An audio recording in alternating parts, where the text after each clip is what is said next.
This program is designed to provide general information with regards to the subject matters covered. This information is given with the understanding that neither the hosts, guests, sponsors, or station are engaged in rendering any specific and personal, medical, financial, legal, counseling, professional service, or any advice. You should seek the services of competent professionals before applying or trying any suggested ideas.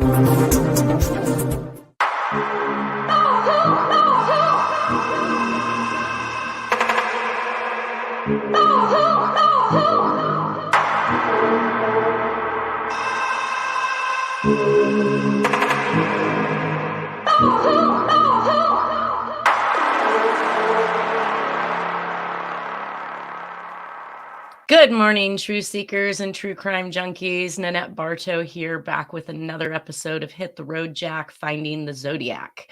Our YouTube comment this last week, which I very much appreciated. Putler Loves Trumpovich says the Zodiac industry must continue to expand to survive. Laughing and crying eye face. Hence the constant adjustments, additions, and evolution of the story. So that's pretty much what I've been here for, is just trying to nail down the facts, what we can count on, how it all started, where it's evolved to, the different types of suspects that have been put into play, false suspects, if you will, in order to deter, I assume, pointing the finger at who might really be the Zodiac. Of course, I lay out a pretty good foundation here, and we are working our way through the handwriting. We're going to go ahead and put that up full screen and get ourselves back into action for letter G today. So as I was pulling these apart again, it didn't shock me or surprise me that I was going to see a form and style that has been used throughout the communications that we've been talking about in these different crime sprees as it compares to Jack's. So we'll run down Jack's real quick, and we can see these different styles of G's that he has, with this little tick mark or entrance stroke that happens up here, makes it look a little thicker. He does this on his C's as well, but we do see it pretty heavily in all of his G's. And as we go down, we start to see more of a curly QG. So we had this flattened and exit stroke here to the inside, but then we started to see what looks like this number 6 style G going on throughout. And as we come down, we start to see them also have this angular bottom portion, and they tend to tilt right, as if they're going to fall over. And we can see that happening in a couple of these, and these G's as well here.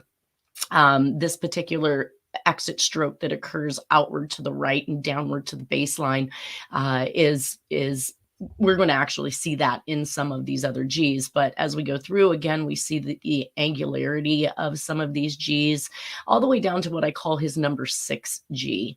And of course, I idealize sometimes these patterns and forms as different ways of describing them. So the number 6G just really, if it was set apart by itself, it would not look like a G. It would probably look more like a number 6. So getting directly into the lipstick killer, we only had 2 capital G's. Good morning, Nolan. Good morning. How are you doing? Great. For some reason, the first link I went into was last week's. Then I had Did you catch up on last week's letters? No, I did not. I didn't get a chance. I've been so busy. But finally, I made it into this week's link. I don't know what went wrong, but I'm here. We talked about the 1001 coincidences of technology issues and problems with PowerPoint presentations with Juan this morning. So yeah, Nolan was supposed to be with us last week, and of course his computer decided now was not the time it wanted to operate, and you couldn't get in, right? So we covered D, E, and F last week, and we are starting with the G's today. So I basically just covered Jack's G's, and I'm starting with Lipstick Killer now. Again, like I said, we only have 2 G's. One is a cursive G with the loop on the left-hand side, comes up to a point on the right, and then we see that exit stroke back out. The capital letter G that is actually printed, the overhang is very, very deep on it. And again, it does not look like a letter G, but it does say get. I think the letter says get ready or something like that. So what we're looking at here is this angular portion that's on the bottom and the straight stroke to the inside, which is definitely consistent with the angular G's that we see Jack doing over here. As I get into Elizabeth Short, these G's were very, very similar in style, in exit stroke, in shape. They're leaning over to the right, like they're falling over again. And then we start to see it come back into this more rounded version of the G, and what I refer to once again as these number 6 G's, where the curl ends but doesn't really give you that perception of it being a G. Now, when I climbed into the Zodiac Killer, I started to find that the first few G's that I was able to find actually were very consistent with Elizabeth Short's G's. We start to see again these big fat rounded ones with this jetting to the right exit stroke, which is what we saw up here in Jack's handwriting. And then as we get into these wider, more looped G's, we can see that the actual the bowl or the bottom portion of the G is very similar in shape and form to Jack's. And of course, he's added this jetting outstroke. And then as we get into even deeper into the G's, we start to see more of these G's that we saw over here in Elizabeth Short. So again, the perception of disguise is falling in line with these being the same authors, all the way down to what I refer to as that number 6G. The Fairfield letter shows another version of the fat, rounded, with the jetting stroke that comes out as the exit. And then when we climb into DB Cooper, we see our first square G's, which we know that the square writing is something that we've seen in Lipstick, we've seen in Elizabeth Short, we've seen in the Zodiac Killer. We are now seeing it in DB Cooper. And we also see these G's that are kind of falling over on their side. Now, I definitely wish that I had some better versions or copies. I did reach out to Bruce Smith in regards to this case. He doesn't believe, like I said, that any communications were done by the suspects. So I would assume that his perception is these are copycats or people trying to take claim for it. It just seems to me like there's an abundance amount of communications coming from a single person, not multiple people, and that they are very specific about things that they are wanting to say, which are very in tune with the Zodiac. So I'm going to go ahead and roll with continuing with these particular letters in this examination so that you can see how they fare out. But it does start with this typical G that's leaned over to the side with the stroke that moves its way out. That's very similar with Elizabeth Short and Zodiac. And then it moves itself into these fat rounded G's, which is exactly what we're seeing in these other cases. The Albany, New York letters, again, we have the fat rounded ending with a curl on the inside G, again, consistent with everything that we're looking at. The Channel 9 newsletter actually wrapped all the way back like a number 6 and touched the left side of the entrance stroke. And then the Oakland County child murders, once again, we have pretty much exactly the same style of G's that are occurring.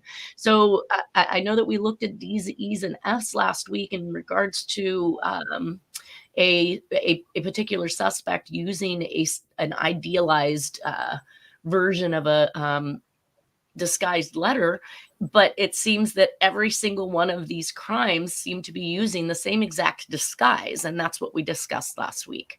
So when I looked at the Scorpion, we were really limited because, again, these are the John Walsh letters. Oh, where did my cursor go? There you go. Come on, come back. The Scorpion letters only had one capital G. But again, it is not to me, it's not coming across any different than what we're seeing in the rest of these letters.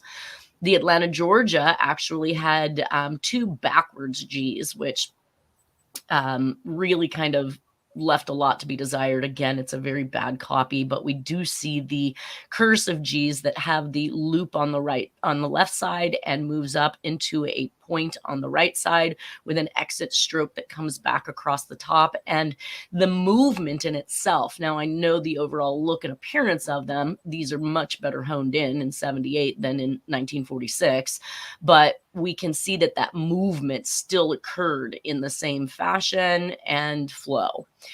The Atlanta, Georgia, this is another Atlanta, Georgia communication done 3 years, it looks like, after the very first one. And now, of course, this G is really long and skinny, not something that we really saw happening in any of these other ones, but so the G's weren't a huge hit for me on Atlanta, Georgia. However, we do still see some of the movements that are the same.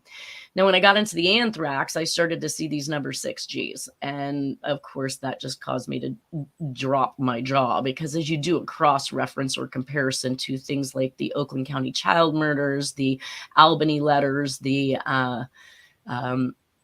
G's up here in the Zodiac Killer, we find that we're running pretty much in a similar format of disguise.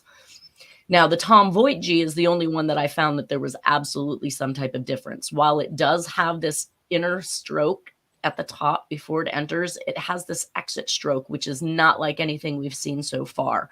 So for me, that wasn't a hit, but it doesn't necessarily negate the fact that we are dealing with a bunch of disguise in a lot of these, and that this may be more natural writing. It is also, 40, 50 years after the fact of most of these other crime sprees, and writing does change and evolve. So I'm not going to rule that out simply because it's not absolutely the same, because there are still some characteristics that are matching.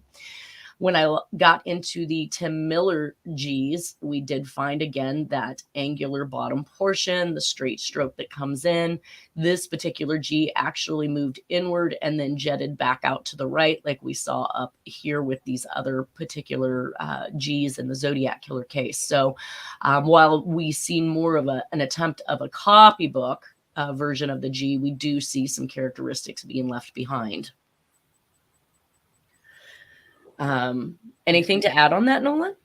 No, yeah, you can see similarities in the different ones as you cross-reference, right? Yeah, exactly. Back and forth. Yeah. Exactly. And you can so tell at times, like the same person, like Zodiac, he's got several different styles of G's, but he keeps coming back to 2 primary styles: the 6s, exactly, and then where it jets out. Right. So. Right. And I mean, we can see up there in Jack's handwriting that he has obviously all of those attributes and the different styles that he uses. And I tell people you have 2 to 8 ways that you can create any letter. So this is probably the max on what Jack has in his arsenal. It just seems to be. I think Jack's natural G is more like the 6. Yeah. Yeah. This thing like going natural. Up here that is, it's like a C with a curl. Yeah, the rest of them look forced. Right. But the 6 look natural. Exactly. And then we see that. I mean, and it's not the first thing that we see. I literally, when I pull these communications or these letters out, I'm pretty much running them in order of the communications. So they start, with these, trying to be a little more formal with them before they actually get into these ones that are, again, more like Jack's. And so, like I say, the more you write, the less you forget about what you're doing, and you start doing natural things or more natural things. So in our lowercase G's, I was again just I mean, all of these arrows really, all these arrows and circles really kind of give you an idea of how much similarity occurs between Jack and these different authors, and then between these authors as well. So Jack's lowercase G typically looks like a number 9, as we can see here. And we do see a couple forms that are a little bit different than the typical or the stereotypical way that we see Jack doing it. But we also notice that at the bottom of these G's, there's this upstroke that comes off right here. And it actually happens both to the right and to the left. So I've notated that where appropriate. We do have these S-shaped G's, if I wanted to give them some way to idealize that, where it does not touch back to the stem, does not complete the bowl of the G, and we have this straight line tail that comes off of it.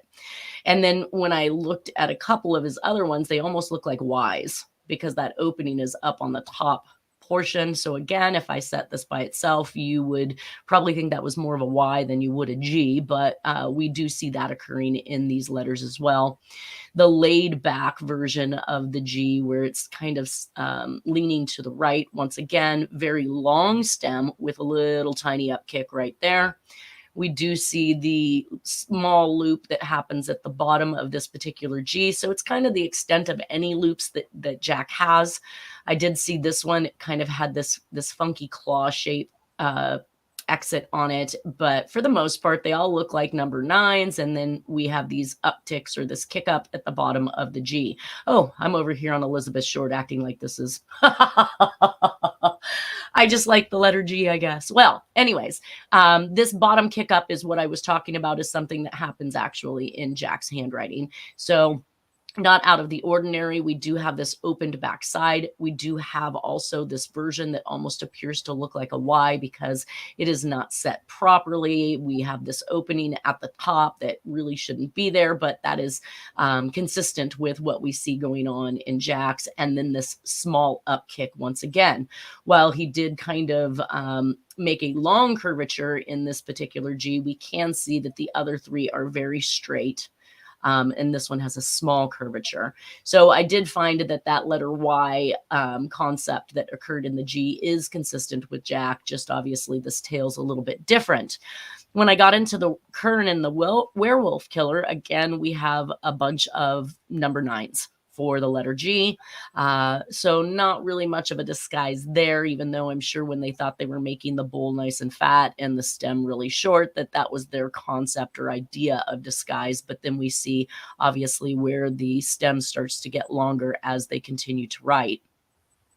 Sherry Joe Bates were just, oh my gosh, absolutely. The bowl is shaped the same as Jack's. It's facing the same direction, so that kind of downward, leftward slant of that particular oval of the G. Again, we see the Y, G, right here, which is very similar to this one in Jack's handwriting. And then in the Deer draft board, we started to see, again, long dragging tails like we saw in the Riverside Phantom. We also saw the curvature of the stem with the little upkick. So again, what's that? Were you saying something, Nolan? We were losing some of your audio. Yeah, we missed some of your audio. Oh, where did I lose it? About a minute of it? About a minute ago. He says not on his end. Juan said not on his end, so we're good. All right. All right, so moving on. So the long tails of the Deer draft board letter is something, like I said, that is similar with the Riverside Phantom. The curvature of this particular G with the upkick is, again, what we're seeing over here in Elizabeth Short. And these wide-ranging loops, obviously very much a disguise. I mean, from these tails to these tails, the person is definitely attempting to disguise their handwriting. Now, when I got into this particular G here, we found that to be extremely simple. So this is the Deer draft board letter. This is the Riverside Phantom. So now you can see where I'm saying that things are beginning to cross-reference themselves from the small little tiny bowl of the G with a long dragging tail to the G with this almost fish hook or J style tail that's occurring, that also occurred in the Deer draft board letters. The Zodiac Killer, dead on. Again, we have a bunch of number 9 Gs. If they were set by themselves, that's exactly what they'd look like. We have these Gs with these openings at the top. Once again, very similar to what we see going on in Jack's and Elizabeth Short and in Sherry Joe Bates. We also started to see the little upkick of the tail on the Gs in the Zodiac, which I'm sure he probably attempted for the most part to diminish or do away with. But then we had an entire section of these Ys. A Y-shaped Gs with these openings at the top. And as you just look at those and cross-reference them back and forth, the shapes are there. These are laying more to the right, on the right, more on their sides. And what I wanted to caution people too, some of these letters may have been written under drug use. And when you have the brain not operating in a capacity, moving fast, maybe it's manic, maybe it's... you start to see where letters are actually leaning completely over or falling completely over in the Zodiac Killer stuff. And it kind of reminds me of, he's kind of a little off kilter. He's tilted. His brain is definitely completely whacked out. So we see him not writing in an upright fashion, but more laid over on its side, which is kind of indicative of what he's doing, is basically almost falling on his face with whatever he's doing to himself at that time. Continuing into the Zodiac G's, I started to find the S-shaped G's. So we can see that that is also within the realm. And then we have what I refer to as a more perfect copybook G that he attempted to make. And I brought that one in, not because it's typically comparable to much else, but to show you that it is the disguise that is still being used in other letters. So in the Fairfield letters, we've got a completely different G than we've seen so far. It's kind of rugged, it's rough, it's got these angular points in the bowls. The stems are more, they attempted to curve them rather than make them straight. But we do know that the Fairfield letters were absolutely written by the same person as the Zodiac letters. So it's just another way that we're going to look for disguise. Oh man, this one's covering it up. This would be DB Cooper, the DB Cooper G, which again, this is going to be more copybook than anything we're seeing, but you're going to see this G again as we go through. The Albany, New York letters, we started to see these funky tails and things that were going on, which were definitely consistent with other aspects of tails that we are seeing in the Dear Draft Board letters. The SLA one, again, that tiny little bowl with that long curved and maybe jetting to the left tail. The Citizen letter again came back to these S-shaped G's that we already covered, which we know is in Jack's handwriting. We also saw them in Zodiac's, and the Citizen letter is also a recognized Zodiac letter. So between the S-shaped G's, the small bowls of the G with these wide open jetting to the left stems, to again a very small bowl with a long skinny almost J hook or fish hook style design.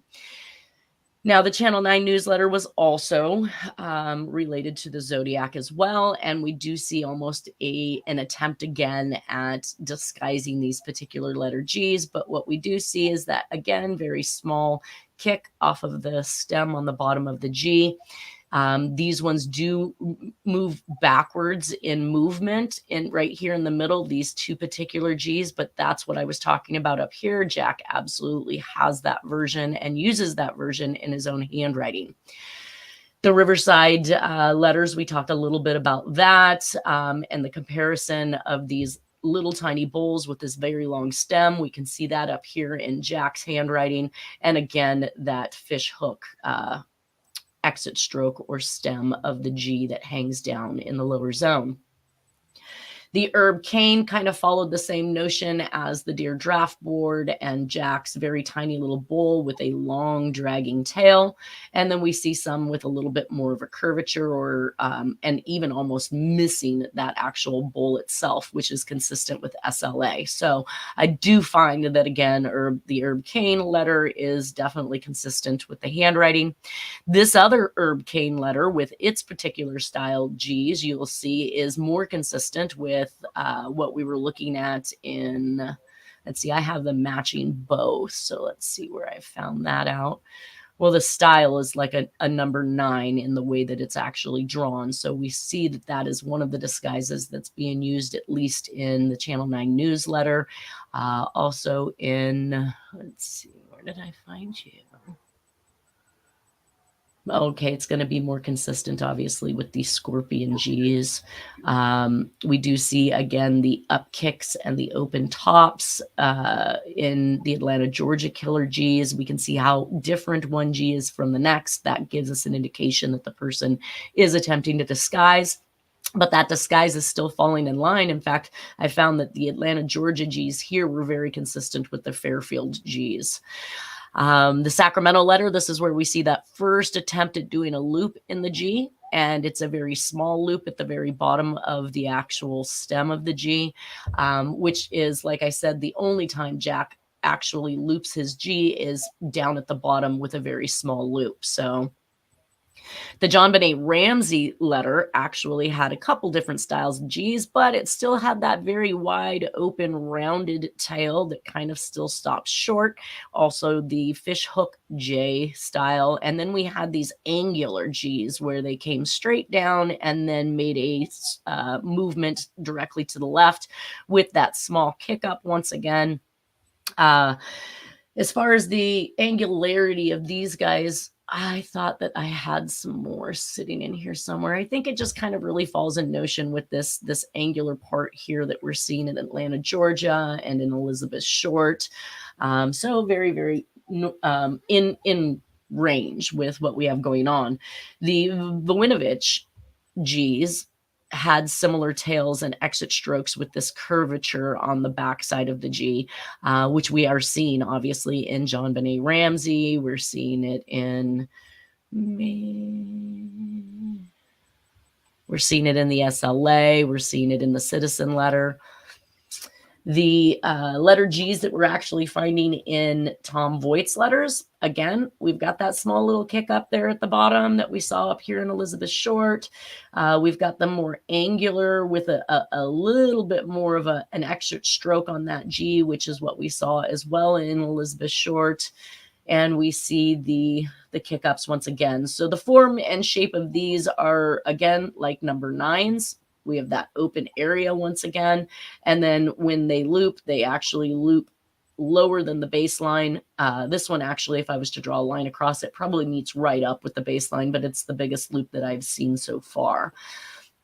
The finale letter to Tim Miller now was very interesting, G's, because we had this almost square notion, but we can see that this exit stroke right here on this particular G is exactly what we're looking at in Elizabeth Short. Another thing that kind of not necessarily boggled me, but this particular form of the letter G, while we do see some of these square angular ones in JonBenet Ramsey and in Elizabeth Short, we looked at a letter, or not a letter, but it was a handwriting sample given by Arthur Lee Allen, and we're going to look at that here in a second, but just wanted to kind of preemptively say, take a look at these G's and keep these G's in mind when we hop to the next page. While I'm not really seeing much different, the style of the bowls and the disguise in itself are very copybook, but very similar to what we're seeing in the copybook styles when the suspect attempts to disguise that and be a little bit more proper about their G. And then in Bruce Ivins, we had again this G with this very small loop at the very bottom of the G, which was consistent with Sacramento and consistent with Jack's small loops at the bottom of his G. Now, that brings us to, obviously, the Arthur Lee Allen stuff, and that's where I was saying that we had these angular G's that were occurring, and I thought to myself, is this just another disguised handwriting? But then found that this was actually a sample taken from Arthur Lee Allen when he was in custody.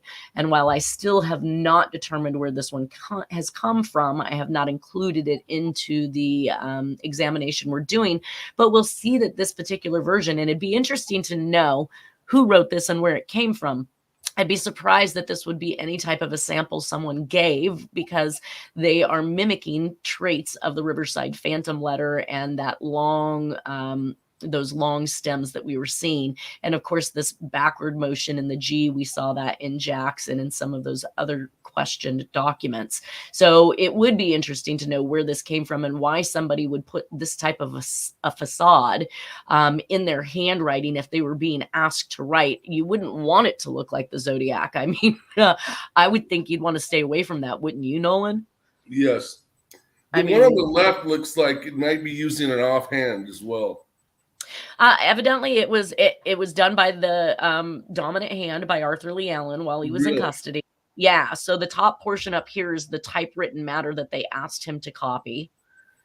And so he went ahead and he wrote it out. Now, there are some major differences between this particular handwriting and what we see happening, but I was just kind of a little more, struck by these angular notions. And it made me wonder whether or not Jack had access to something like this and then attempted to mimic it. Because it seems like he gets his hands on information and things he should have. So what's to say he didn't get his hands on, other samples of other suspects' handwriting? He does talk about in Black Dahlia, if you arrest that guy, basically arrest him for committing forgery, because he says that the person is trying to write like him. So I wouldn't put it past him to have attempted to write like others if it was capable of getting his hands on this kind of stuff. All right, the letter H. When I looked at Jack's letter H's, there are several things that stick out. One of them, again, we have this hard right slant on them. We have the right stem is typically taller than the left, and then shorter on the right than the left.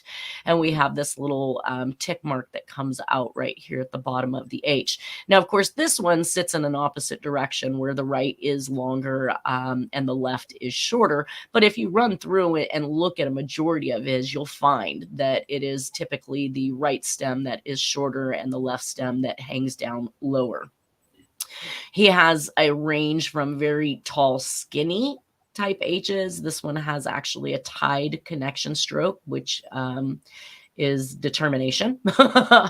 And then we have, again, what I was talking about is that upstroke that comes off of that first stem on the left, which can be seen in many of his H's, all the way down the line, basically. When we got into Elizabeth Short, we saw these H's, they're wavering to left and to the right. And clearly I've stated that when you disguise your handwriting, or when somebody attempts to disguise their handwriting, their first go-to is to try and change the slant. Somehow they figure that if I change the way it appears on the paper and slants a different direction, that they won't be able to figure out it's me. But as we go through these, we start to see them straighten themselves out and start to lean to the right. We also see these H's where the slant bar actually is at a decline. So it actually goes downward. And I want to say, so there's another one that's downward. We also have this letter H where the crossbar is very low to the bottom of the H. And that will be a consistency within the actual communications themselves. And as I continued into the Elizabeth Short, we started to see more like the Riverside Phantom, which is the long, skinny, and they're crossing way up at the top here.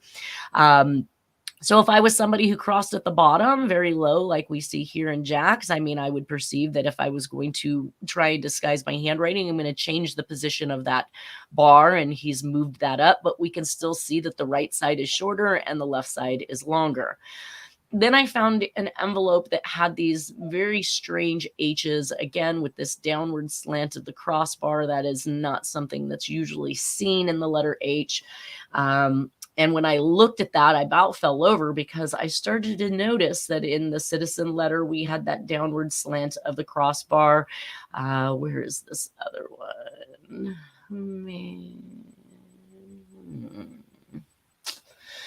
I had a cross reference for that one.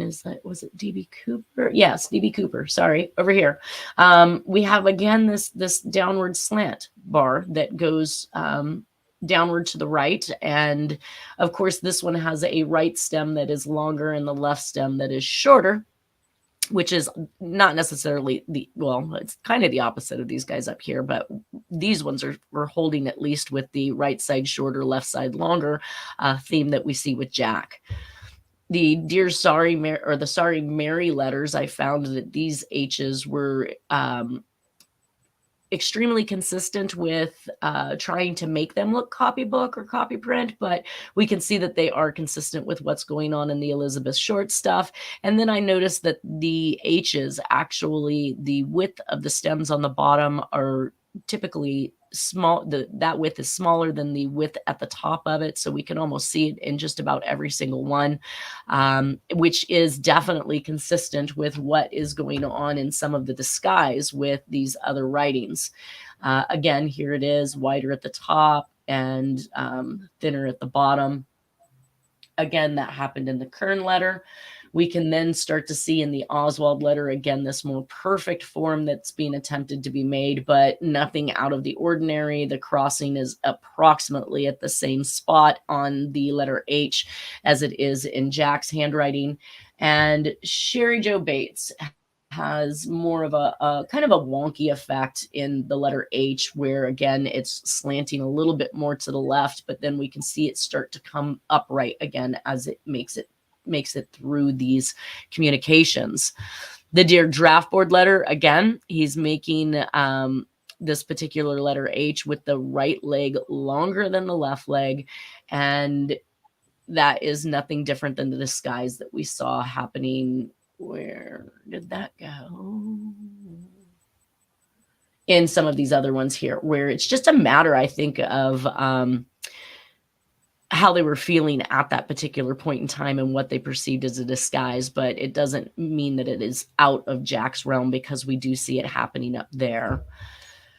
The Zodiac Killer, a lot of the H's tended to be more perfectly constructed, with that crossbar just about dead center. They're wide and they're short, which is what I seen happening in the Sorry Mary letters. Although we do have some taller ones, most of them kind of posed as a very short, fat H in my mind.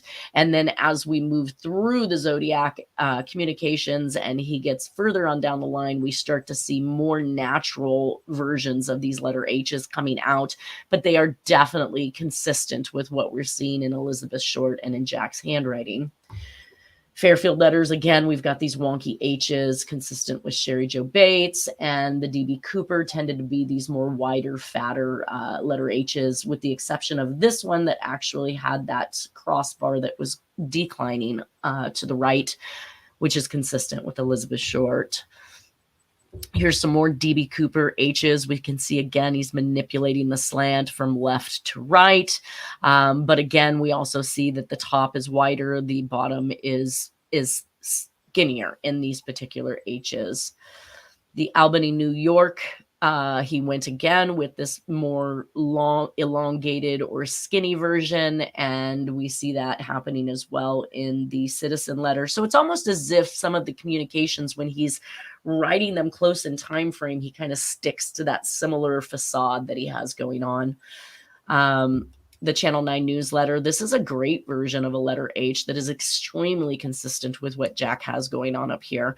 He does not typically cross over to the left like we see this little tiny crossbar sticking out over here, but he definitely does protrude to the right. And he was really trying to keep that one under control, because we can see in a lot of these H's that protrusion does not occur. D.B. Cooper let it slip over here. Let's see if I found that. This one was more to the left again. The Oakland County child murders. Now, we do not have the crossbar in this one, but we can see that it is thinner at the bottom and wider at the top. This is another Herb Cain. We got the short, fat version of the letter H, which is consistent with the Zodiac Killer, and the Atlanta, Georgia Killer also has that particular short, fat letter H. And of course, this one is backwards. So this is actually how it sits on the letter. So I flipped it around so that we could kind of see what's going on, but it really didn't really give the appearance of any of the other H's that we've looked at so far. It is definitely a little more wonkier and different. But when I got into another Atlanta, Georgia, we also see again that wonky, these stems that are not straight. It's almost as if they're, writing with or attempting to write with some type of tremor, or there's a possibility that this particular letter was written by a non-dominant hand. When I worked into the Scorpion letters, we saw again both the fat, short, wide H's, but also the leaning to the right and more thin letter H. The Anthrax letter H's are all, if you just go back and forth and you find these ones with these long, dragging legs, and short, fat, wide ones too, skinnier on the bottom, wider at the top, all of them are staying within a natural range and realm of the disguise that's being upheld in these letters. On the Tom Voigt letters, as I looked at those, we had the ones that we were talking about earlier with this uptick that occurs right here at the bottom of the left-hand side. The right leg is shorter than the left leg, and the crossbar actually crosses at about the midpoint in the left stem, but more towards the bottom of the right stem, and that's identical to Jack's H's. And then we also have that tall, skinny one, which I'm telling you, it's one or the other. We got these fat, short ones where the legs are just kind of offset from each other, looking like it's leaning to the right, or we've got these very thin letter H's, which again are very consistent with much of what we've looked at. When I got into the finale letter for Tim Miller, while he was attempting to do primarily copybook print, we did see a number of these letter H's where the bottom, again, of the legs are much closer than the arms or the above portion of the H, where it is actually wider. And we also, again, saw the disguise of the long skinny. In Bruce Ivins, we had pretty much, it's not really relative to many of these other ones. Well, I guess no, Albany, New York, very similar there. But when Jack does do this long, skinny one, we do find that he is crossing below the halfway point on it, and that did occur in Bruce Ivins as well. And what I was talking about, so like this one right here from Black Dahlia, this is a letter H, but it looks like an upside down letter A because it is those legs at the bottom are brought in so closely to one another. But that was also seen in the Grimes sisters case on the 2x4 that was found in the shed near where the bodies were found. We can again see that letter H, that it gets very thin at the bottom and very wide at the top. So some consistencies there. Ooh, 741. All right, letter H's. This is going to be your lowercase h. And of course, we're going to run through Jack's once again. We have redrawn letter H's where the hump actually sticks very close to the stem, almost looks like a U upside down or kind of a horseshoe effect to it. And in some cases, it actually kind of curves in. So it does actually look like a horseshoe. And then we can move that into where the bowl actually separates away from the stem. We have the curved stem of the H that leans to the right, again, like it's going to fall over. And we also have sometimes this little uptick that happens at the bottom of the H. So the size of this hump could actually range to something extremely thin to something a little bit wider, but he still brings it back down and pulls it in towards the left on the bottom of that exit stroke. This would be more indicative of what I was saying about that little upstroke that occurs at the bottom of the H that he has to the separated from the stem hump of the H. And as we move over, we're going to see, again, these upstrokes that come off the bottom of the H. Now, the Lipstick Killer, this, I mean, if I set this letter apart, I am not sure what would you think that letter was, Nolan, if you had no other reference for it? The lipstick? Yeah. On the top line? Yeah. I don't know. Yeah. An H. It's hard to tell. Well, yeah, the stem of the H is so minute. Yeah. It's almost as if it's like a letter N or something. These ones are tiny bit taller, but we can definitely really look like a letter. Yeah. And yeah. And I just wanted to point that out because as we go through, we're going to see that disguise that's consistently used. So if we looked at this particular H right here with this almost non-existent upper extender, look down here into the Fairfield letters. Can you see my cursor moving? I just wonder what everybody's seeing. Yeah, move it again. Yeah, I missed it. To the left, can you see it? Okay, over there, Fairfield. Okay, yeah. Okay. And also in the Oakland County, you can see the N's. Oakland, where are you? OCC, right? Exactly. You got one of them circled. Looks like an N. Yeah. Yeah. Yeah. So the ruse obviously stays true and the same. And even the actual shape. So as I was going through the kern letters, we could see that the shapes of these H's and their formations and construction are pretty similar. This one was probably the odd man out and probably written more naturally, while the rest of these obviously have this very distinct hump that comes off of the H. So I found that Lipstick Killer and the Werewolf Killer actually, and look at this one here again, more like an N versus an H. When I climbed into the Oswald letters, I actually started to find letters that were very similar to Jack's. So we do have the one that has the little curvy upstroke that we saw happening up here in Jack's handwriting. We do have the ones with the angular bowl at the top, very consistent with Jack's. And then this particular one means we're going to find it in other letters like Sherry Joe Bates. So we see a definite similarity between the form shape and the lacking right stem or the exit stroke that comes off of that letter H. It gives us about 5 minutes and hopefully we can finish the letter H. But as we go through, we can cross-reference again. Here we have another one that looks like an N because the stem stroke does not actually protrude up into the upper zone. The Dear Draft Board letters, these H's, while I did not actively mark any of them, we can still see some of the forms of these humps are definitely very consistent with Jack's. But And they look faked. The Dear Draft Board all look faked. Right? Yeah. Forced. Yeah, they don't look natural. Maybe that Yeah. second to last one is the most natural looking. But the Right. other, that one's pretty decent. It didn't have a lot that's of more natural looking. yeah, it didn't have a lot of tremor in it or awkwardness in it. Very consistent still. And then when I looked at the Zodiac Killer H's, I mean, gosh, these H's are just, dead on what I'm expecting and looking for in Jack's, all the way to some of these ones with these curvatures and these up kicks off the bottom. Most of those look natural too. Some of them actually absolutely do.